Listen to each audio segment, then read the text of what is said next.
Nous allons ensemble regarder pas à pas comment est-ce qu'on fait pour envoyer une carte postale personnalisée, Julie. Tout d'abord, nous devons choisir un modèle. Ensuite, nous allons voir comment personnaliser l'image qui apparaît sur la carte. Nous choisirons ensuite le format de cette carte postale. Nous ajouterons un texte personnalisé à cette carte. Et enfin, nous la ferons parvenir à un destinataire. Alors, tu es prête? C'est parti alors.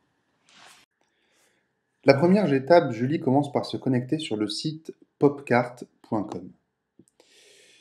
Tu vas ensuite cliquer ici sur Je crée ma carte. Pour commencer, nous devons choisir un modèle pour cette carte. Tu as ici deux possibilités. La première possibilité est un modèle avec photo et l'autre sans photo. C'est le premier modèle qui nous intéresse. Nous allons donc cliquer sur Accéder aux collections avec photo. Nous arrivons sur une première page qui nous propose différents types de cartes à envoyer. Carte postale, carte d'invitation, carte d'anniversaire, carte de remerciement. Pour l'exemple que nous prenons aujourd'hui, nous allons prendre le format de carte postale classique. Je clique donc sur Carte postale et je vois ici différents formats qui me sont proposés, différents motifs. Donc tu vois ici que tu auras ta photo personnalisée au milieu de ces motifs-là.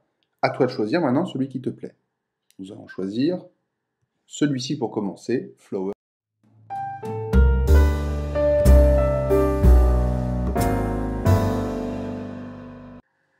Nous allons maintenant personnaliser la photo que nous voulons voir apparaître sur la carte. Je clique donc en bas sur Envoyer cette carte avec votre photo. Je vais maintenant choisir un fichier, donc là je navigue dans mon ordinateur. Il se trouve que j'ai sélectionné une photo avant, qui est une photo des vignes où je me trouve en vacances. Et je clique sur Télécharger cette photo pour l'envoyer sur le site.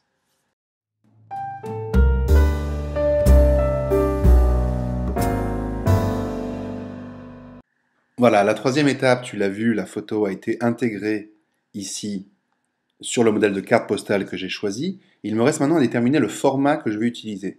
Est-ce un format carte postale de 10 x 15 cm classique?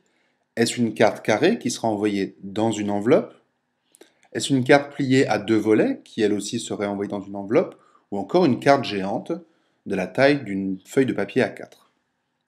Nous allons choisir, pour cet exemple, la carte carrée avec enveloppe. Donc je dois cliquer ici pour sélectionner ce format-là, et ensuite cliquer sur Suivant.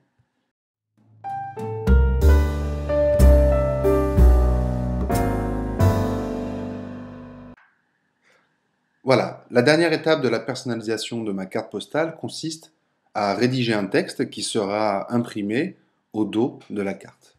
Donc j'ai ici une case où je peux rentrer mon texte. Voilà, je l'écris. Et il me suffit ensuite de cliquer sur Suivant. Voilà, je peux ici valider la manière dont va apparaître le texte à l'écran et modifier notamment la police. Alors là, on pourrait dire par exemple qu'on souhaiterait que la police soit un peu plus élevée. Donc je valide pour visualiser. Effectivement, c'est mieux comme ça. Et puis ce que je vais faire, c'est que je vais changer la couleur de cette police et le mettre en rose fuchsia. Voilà, je valide pour visualiser.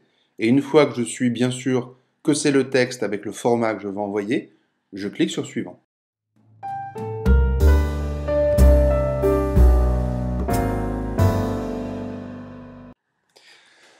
La dernière étape consiste à envoyer cette carte postale par voie postale. Tu peux le faire de deux manières, soit recevoir un lot de cartes à ton adresse et ensuite les envoyer toi-même, mais là c'est pas ce qui nous intéresse. Ce qui nous intéresse, c'est de pouvoir le faire parvenir directement à l'adresse postale du destinataire. Donc je valide cette option-là et je clique sur Suivant. Tu vois qu'ensuite on arrive à une page où il est simplement demandé d'entrer l'adresse du destinataire. Je rentre donc l'adresse, je clique sur la petite flèche au milieu, ce qui me permet de faire apparaître Martine Desaidants, le destinataire, dans cette liste des destinataires. Je pourrais en rajouter d'autres, mais pour l'exemple de cette démonstration, on va s'arrêter à un seul destinataire. Je clique donc sur Suivant. Il t'est ensuite indiqué que la carte sera envoyée le 8 février 2011, donc si cette date te convient, eh bien, il suffit de cliquer sur Suivant. Et tu vois que tu as terminé maintenant ta commande. Tu as un récapitulatif où tu peux prévisualiser la carte que tu as envoyée, voilà, en plus grand format.